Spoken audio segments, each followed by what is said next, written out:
살펴볼 하나님의 말씀은 요한계시록 9장 1절에서 12절 말씀입니다. 요한계시록 9장 1절에서 12절 말씀입니다. 우리 한 절씩 교독하신 후에 마지막 절은 합독해서 같이 읽도록 하겠습니다. 하나님의 말씀을 들으십시오. 다섯째 천사가 나팔을 불매 내가 보니 하늘에서 땅에 떨어진 별 하나가 있는데 그가 무저갱의 열쇠를 받았더라.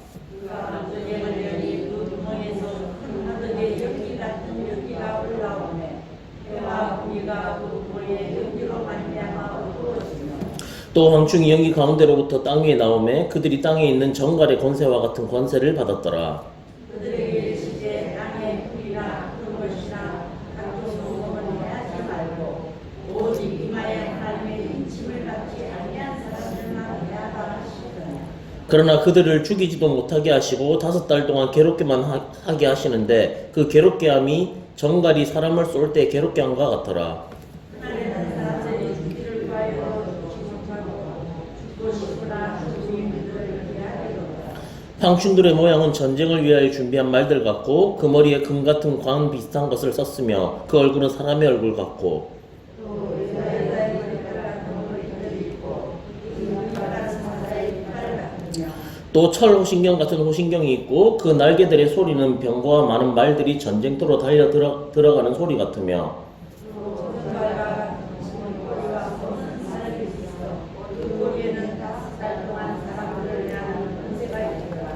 그들에게 왕이 있으니 무저갱의 사자라. 히브리어로는 그 이름이 아바돈이요 헬라어로는 그 이름이 아볼로온이더라.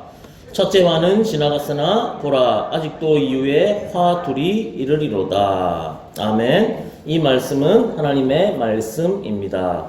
끝나지 않은 영적 전쟁이라는 제목으로 이 시간같이 말씀 살펴보기 원합니다. 오늘 본문은 7 나팔 재앙에 관한 내용을 다루고 있습니다. 이 본문의 내용을 살펴보시면 아시겠지만 하나님의 재앙이 점점 더 강화되어 이 재앙이 자연이라는 어떤 간접적인 수단에 의해서 가해지는 것이 아니라 지금 누구에 의해 가해지는 것을 보여주고 있냐면 사단의 세력이라는 보다 직접적인 수단에 의해서 지금 가해지고 있음을 오늘 본문을 통해 우리는 알 수 있습니다. 또한 이러한 재앙은 믿는 자와 믿지 않는 자를 구별하여 이 선택적으로 집행되고 있음을 오늘 본문 우리에게 말해주고 있다는 것이죠. 오늘 사실 우리가 살아가고 있는 세상 역시도 점점 더 악해져 가고 있습니다. 그리고 최후의 심판을 향해 지금 우리는 달려가고 있다는 것이죠. 자, 그렇다면 이러한 세상 가운데 성도는 어떻게 하면 이 영적 전쟁에서 승리할 수 있을까요? 이 시간 두 가지로 살펴보겠습니다. 첫 번째는 사단이 제 아무리 공격한다 할지라도 우리의 구원만큼은 절대로 흔들 수 없다는 사실입니다. 사실 이것이 결정적인 부분이죠. 오늘 3절 4절 다시 한번 보겠습니다. 또 황충이 연기 가운데로부터 땅 위에 나오매 그들이 땅에 있는 정갈의 권세와 같은 권세를 받았더라. 그들에게 이르시되 땅에 풀이나 푸른 것이나 각종 수목은 해하지 말고 오직 이마에 하나님의 인침을 받지 않는 아니한 사람들만 해하라 하시더라. 여러분, 황충들에게는 비록 정갈의 권세가 주어졌지만 어떤 자들에게만 이 해가 가해진다고 이야기하고 있습니까? 오직 이마에 하나님의 인을 맞지 아니한 사람들만 해하라고 명령이 주어졌다는 사실입니다. 자, 그렇다면 여기서 하나님의 인을 맞지 아니하는 자는 누구를 상징하는 것일까요? 바로 하나님과 그리스도를 믿지 않는 자들을 지금 말해주고 있는 것입니다. 우리 이러한 사실을 통해 비록 사단의 세력이 아무리 이 땅에서 날뛴다 할지라도 성도들은 안전하게 하나님으로부터 보호받는다는 사실을 발견할 수 있게 된다는 것이죠. 자, 그런데 이 말씀을 또 곧이곧대로 받아들여서 하나님을 믿고 그리스도를 믿으면 성도들은 그 어떤 재앙이나 고난도 받지 않는다는 의미로 해석해서는 곤란하다는 것입니다.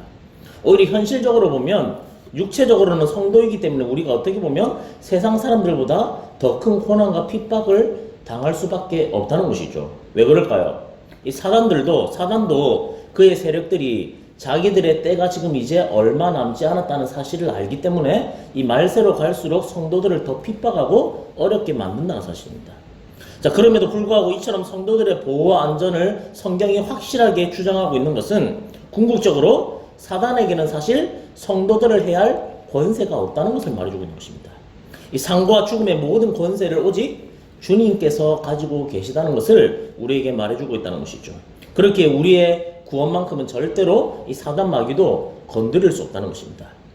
여러분 실제로 많은 믿음의 선진들이 믿는다는 이유만으로 얼마나 많이 핍박을 받고 죽임을 당했는지 모릅니다. 이것이 우리가 어떻게 보면 세상에서 육체적으로 당면에 있는 현실일 수 있습니다. 그러나 중요한 것은 사단과 그의 세력은 비록 우리의 육체는 해할 수 있을지 몰라도 우리의 영혼은 어떻게 할 수 없다는 사실이죠. 달리 말해 하나님이 우리를 인치심으로 우리에게 확정된 이 구원만큼은 사단 마귀가 털끝 하나조차도 결코 건드릴 수 없다는 것을 이야기하고 있는 것입니다. 이것이 오늘 본절이 보여주고자 하는 진정한 의미라는 것이죠. 그렇게 앞으로 이 땅에는 지금보다 더한 재앙이 일어나고 그 와중에서 우리 성도들 역시도 더 큰 고난과 어려움을 겪게 될 수도 있습니다. 그럴지라도 우리는 결코 두려워하거나 흔들릴 필요가 없습니다.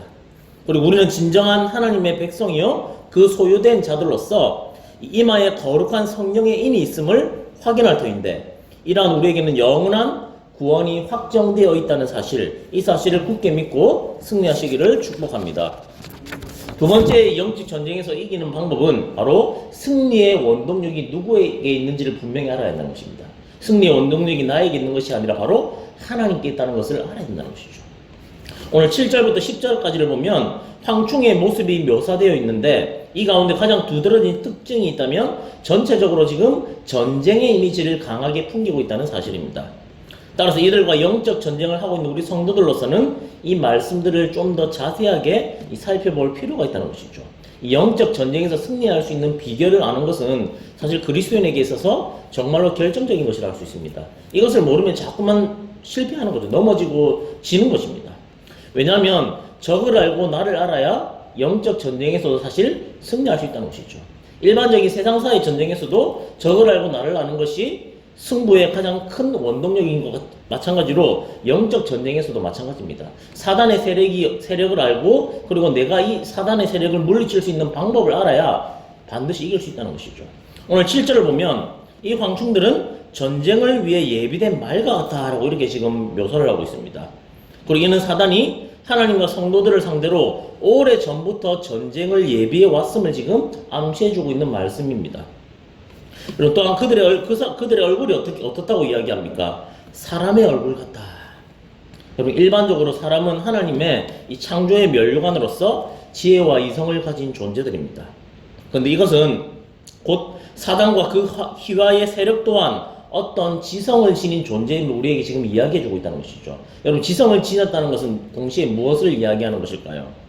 곧 그들이 이 사단의 세력들이 미련한 짐승처럼 전쟁을 준비하는 것이 아니라 전술과 전략에 굉장히 능한 존재라는 것을 우리에게 말해주고 있다는 것이죠. 즉 우리가 당면한 이 영적 전쟁은 사실 결코 우리가 생각하는 것처럼 가벼운 문제가 아니라는 것입니다.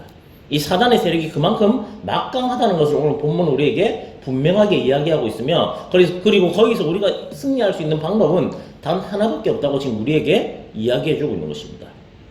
자 그리고 일반적으로 또 그 미련한 짐승처럼 전쟁을 하는 것이 아니라 전략과 전술에 능할 뿐만이 아니라 그리고 하나님의 말씀조차도 마음대로 왜곡할 정도로 그들은 아주 무엇에도 능할까요? 거짓에도 능하고 그리고 언제든지 자신을 또한 무엇으로 가정할 수 있습니까? 광명한 천사로 가정까지 한다는 것입니다. 그리고 8절을 보시기 바랍니다. 8절에서는 여자의 머리털 같은 머리털이 있다 이렇게 이야기하고 있습니다. 이것은 무엇을 이야기해 주는 것이냐면 바로 사단이 음료로 상징되는 바와 같이 사단의 세력이 가져다주는 매력을 지금 우리에게 보여주고 있는 것입니다. 우리가 살아가고 있는 세상을 가만히 살펴보십시오. 얼마나 매력적인지 모릅니다. 얼마나 우리의 눈과 마음을 흔들리게 하는지 모릅니다. 그 정도로 이 사단이 주는 매력은 사실 상당하다는 것이죠. 많은 믿지 않는 사람들이 거기에 다 지금 사실 넘어가 있는 것입니다. 그리고 또한 그 이하를 보면 이들은 사자의 이빨과 정괄에 쏘는 독이 있다라고 말하고 있는데 이것은 사단의 세력이 가지고 있는 파괴력을 말해주는 것이죠. 굉장히 막강하다는 것입니다. 사실 우리가 이 영적 전쟁을 너무 간과하고 살아가고 있는 경향들이 굉장히 많다는 것이죠. 그리고 9절에서는 뿐만 아닙니다. 9절에서는 어떻게 이야기하고 있습니까? 이들에게는 철흉각 같은 흉갑이 있다 말하고 있습니다. 여러분 공격뿐만이 아니라 방어에 있어서도 사단은 굉장히 철저하다는 것을 이야기하고 주고 있는 것이죠. 완전한 갑옷으로 자신을 무장하고 있는 것을 지금 이야기해 주고 있는 것입니다. 이러한 사실만 우리가 미루고 할 때도 이 사단의 세력이 전천후에 강력한 오합지졸이 아니라 굉장히 강력한 세력임을 우리에게 말해주고 있다는 것이죠. 자, 이 얘기는 결국 결과적으로 우리에게 또 어떤 메시지를 주느냐. 결국 우리들이 사단의 세력을 결코 이길 수 없다는 걸 이야기해 주는 것입니다. 우리의 힘으로는 절대로 이 사단 마귀와 싸워서 이길 재간이 없다는 것을 동시에 이야기해 주는 것이죠. 그래서 우리가 누구를 의지하는 것입니까? 하나님만을 의지하지 않으면 이 영적 전쟁에서는 100점100패라는 사실입니다. 자, 그리고 11절을 보시면 이들에게는 파괴를 뜻하는 아바돈이라는 임금이 있다 이야기합니다. 임금. 자, 이것은 이 황충들이 무엇이 아니라는 것을 이야기하냐면 오합지졸이 아니라 사단의 지휘하에 일사불란하게 움직이면서도 거대한 조직임을 지금 우리에게 말해주고 있다는 것이죠. 자, 그렇다면 과연 우리 인간의 힘으로 이들을 상대하는 것이 사실 가능한 일인가? 불가능한 일이라는 것입니다. 도무지 이길 수가 없다는 것이죠. 그래서 우리는 사단이나 그의 세력들을 결코 간과해서는 안 된다는 것입니다. 그들이 가지고 있는 막강한 이 힘을 우습게 보면 안 된다는 것이죠. 자, 비록 이 사단 마귀는 하나님과는 비교조차 할 수 없는 존재지만 사단 스스로는 어떤 생각까지 했습니까? 하나님과 대적에서도 이길 수 있다고 여겼을 만큼 그들은 강력한 능력을 사실 가진 존재들입니다. 그래서 그렇게 이들에게 맞서 싸울 수 있는 힘은 오직 하나님의 능력뿐임을 우리가 알아야 하고, 그리고 전심으로 하나님을 의지할 뿐만이 아니라 무엇으로 하나님의 전신갑주로 우리는 철저하게 무장을 해야 한다는 사실이죠. 또한 사단의 세력이 그 우두머리인 사단의 지휘하에 일사불란하게 움직인 것처럼 우리 성도들 역시도 우리의 대장 되시는 예수 그리스도를 중심으로 단합되고 하나됨으로써 이 하나님의 나라를 위한 영적 전쟁을 완벽한 승리로 이끌어야 하는 줄을 믿습니다. 말씀을 정리하겠습니다. 이 사단의 세력이 기승을 부리는 오늘 이 시대 가운데 성도는 어떻게 영적 전쟁에서 승리할 수 있을까요? 첫 번째, 사단 마귀가 아무리 날뛰어도 우리의 구원만큼은 건드릴 수 없다는 사실을 기억하는 것이 중요합니다. 그리고 두 번째는 영적 전쟁의 승패는 나에게 있는 것이 아니라 하나님께 있다는 사실을 기억하는 것이 중요하다는 것이죠.